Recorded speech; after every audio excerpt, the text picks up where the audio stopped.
Utopia by Wisla Szymborska. Islands where all becomes clear, solid ground beneath your feet. The only roads are those that offer access. Bushes bend beneath the weight of proofs.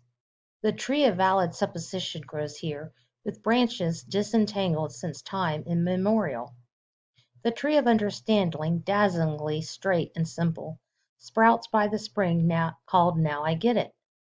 The thicker the woods, the vaster the visa, the valley of obviously.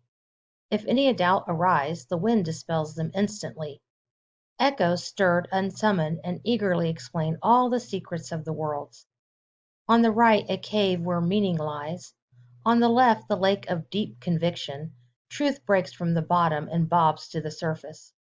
Unshakable confidence towers over the valley. Its peak offers an excellent view of the essence of things.